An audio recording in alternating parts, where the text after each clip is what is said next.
No, tam so vam pa pravili, v Trstu so vam pravili naša Štefka, a ne? Ja. Pa ne samo meni, tudi mojim kolegom. Ja, ja. Naša Zlata, naš Joško, naš. To je bila... Pa čakali so nas zunaj po predstavah, čakali, da nas vidijo, pa kaj vprašali, pa tako. To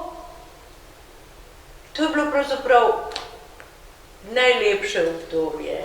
V tem smislu, da sem nekako spoznala, da moje delo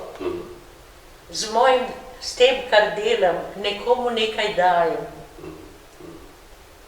Da to ni samo moje veselje, to se mi zdi bistveno spoznanje. Da ni samo zato, ker jaz rada igram. Ne, nekomu sem tisti večer nekaj dala s to zgodbo, ki si imel skozi svojo dušo ali glas pač govorila. Menda so tudi spraševali na začetku, ali boste res igrali v slovenščini, a ne?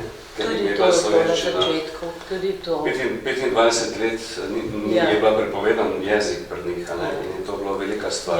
Igrali ste pa ponekod tudi na prostem in v nezakurjenih dvoranah, a ne? Kako? Igrali ste v nezakurjenih dvoranah celo. Ja, oni so bili v plaščih, mi smo počasi kar v tenkih oblek, samo to nismo načutili. Ja. Znana je ta, bom rekel, anekdota, da je tako rekoč zmrzovala voda v kozarcih. Ja. Vi ste pa kar mirno naprej igrali, nekaj je to mrzlo. Ja. Je res. To veliko pove o privrženosti, ne, držaški. Ja, pa drugi časi so bili. Mislim, da smo bili drugačni, danes ne bi več tega verjetno. Bi se potožila, če bi rekla, zakaj pa ni zakurjeno, zakaj pa nimamo, zakaj pa ta voda ne teče, zakaj pa tle led. Mislim, vse je pogojeno z drugimi časi.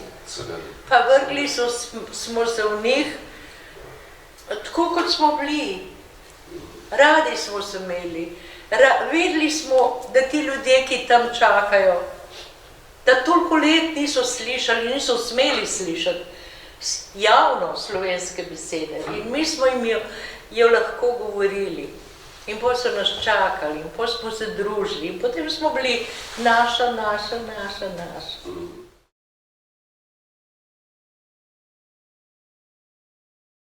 Hink vas je, sem nekje prebral, kmalu postavil na drugačen razvojni tir. Ja, in sicer z vlogo dr. Candove v fizikih Dürrenmatta, ki je bila pa zelo drugačna vloga. Sej to ravno razmišljam, kje so stvari v človeku pogojene ali pa položene not, da lahko nenadoma izbruhnejo iz tebe čisto druge barve, čisto drug človek.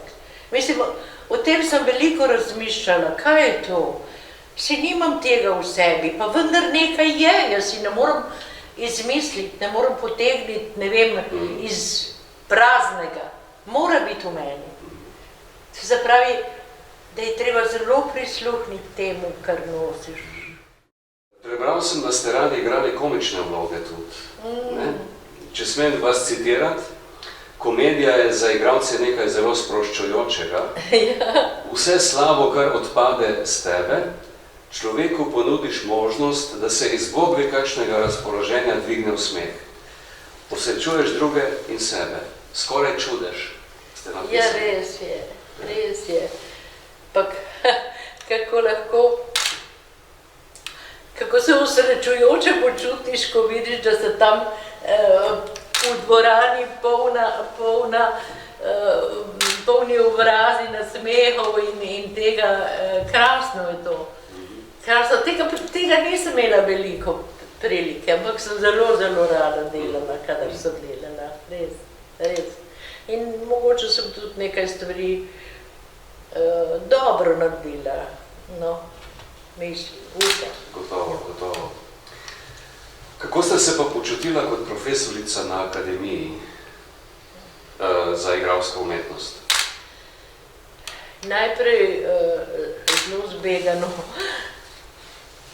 ampak zdaj, če ne bi prišli s tisto svojo peticijo, da so se vsi podpisali, Takrat je ravno tako na hitro umrl Kosmač, ne, ki je imel umetniško besedo. Potem so prišli s temi podpisi in to, če bi jaz prevzela. In tako sem navsezadnje iz te umetniške besede pol prišla tudi na igro. So me pač zaprosili, če bi prevzela tudi to. In moram reči, da sem pravzaprav po svoje srečno počutila. Ne slabo.